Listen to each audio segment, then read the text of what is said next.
Чолпон Мамытов көп жылдардан бери аз кой багып, көп киреше алуунун жолун издеп келген. 2020 жылы Тажикстандан 85 баш гисар тукумундагы тубар койлорду ар бирин 19.500 сомдон алып келип, жергиликтүү шартка көндүрүүгө аракет кыла баштаган. Чындыгында бул бир топ түйшүктү алып келген. Келген койлордон жергиликтүү шартка көнө албай 6-7 башы өлүп та калган. Азыркы учурда ал күндөр артта калып, баары жакшы дейт каарманыбыз. Bu koylardı kılganım bir 2 жылдай болып қалды. Hem sandan sapatқа өтіш үшін Тажикстандан 85 гисар қойын алып келген. Мына қызыл қойлар ошо Тажикстандан келген.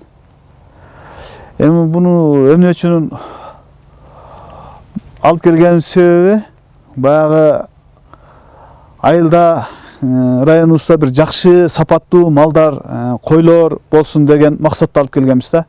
Чолпон Мамытовдун башкы максаты өз коросундагы эле койду жакшыртпай, мындай асыл тукум койлорду жалпы элге жайылтуу. Кородогу койлор этти да жакшы берүү менен бирге сапаттуу болорун, алынган козулар тез жетилип, тез чоңоёрун көрсөткөн. Бир кой бордоп багылса 80 килограммга чейин, ал эми кочкорлору 100 килограммдан ашык эт бере тургандыгы байкалган. Булардын эти көбүрөөк болот. Анан кийин булар төлдү жакшы берет экен. Эгисчил болот экен. Жылына бир 2 жолу алса деле төлдү болот, бирок биз аны колдо кармаш керек да. Ошон үчүн биз бир эле жолу төл алганга аракет кылып атырык. Сапаттуураак болсун. Быйылкы жылда эле 33 баш асыл тукум кочкорду ар бирин базарда 19.000 сомго чейин саткан. Эми жаңы пародасын чыгарса, өзүн өзү актаса, анда 80-90 миң сомго чейин сатып киреше тапса боло турганына фермер ишенет. Учурда фермердин коросунда 133 баш тубар асыл тукум кой бар. Алгачкы төлдү быйыл алып, кубанычы чексиз. Алапкадан келип, жаба салды деген жерлерден келип алып кетишти да, куруктукка деп кочкорлорду. 3ден, 2ден, 1ден кылып. Базардын алдын саттык да, 18,5-дан саттым. 15ден да саттым. Кудай буйруса селекция кылып, буларды асыл тукумду көтөрсөк, Бишкектегилер окшоп, биз дагы $1000, $2000 кылып сатарбыз, эми насип кылса. Кой багуунун сырларын атасынан баласы Адилет Акматов да үйрөнүп, учурда инилери менен кой короодо иштеп жаткан учуру.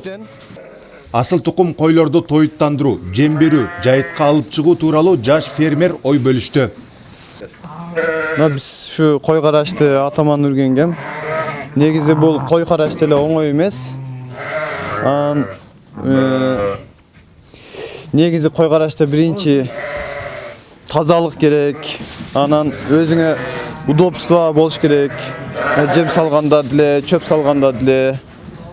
Анан мен мындай акырды жасатканын себеби, мындай сырттан чөп, жем салганга ыңгайлуу. Анан койду аралабайсың да, мынча чоң көп койдун арасын аралабай. Мындай сырттан таза жем малында жем, чөп малында чөп салып, өз эрежеси менен кылып кете бересиң да. Чолпондун алдыда максаттары арбын. Ал Кыргызстандын шартында багылып жаткан асыл тукум кочкорлорду чүйдөн алып келип, жергиликтүү шартка ылайык пародаларды чыгаруу.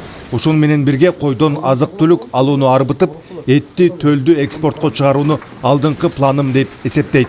Сайыс бузулгандан кийин койлор барган сайын пачка болуп кетип атат да, сапатын жоготуп, кичинерип, же төлүн бере албайт, же эт бере албайт. Ошон үчүн бир селекция кылсам, бир жакшы пародалар чыгарсам деген бир ниетте кылдым да буну.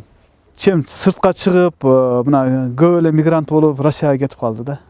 Андан көрө ушул жерде деле ушуларды, ушундай чарбаларды ачып, эт багытында бир жакшы ишканаларды ачып, ушул жерде деле ошо ишти кылса, жаштарыбыз сыртка кеткенден көрө ушул жерде бир кызмат кылып, өзүнүн элинде жүрсө деген бир ойлор бар да. Ошон үчүн ушундай нерселерди жаштарга бир үгүттөп кетет элем да. Фермерлердин айтуусунда сандан сапатка өтүү, арбын киреше алууга эле жол ачпастан жайыттарды, жайлоолорду жакшыртууга, экологияны сактоого да негиз боло алат. Тагайбек Акматов, Абдумомун Калбаев, Нурболот Мамбеталиев, Аксы району.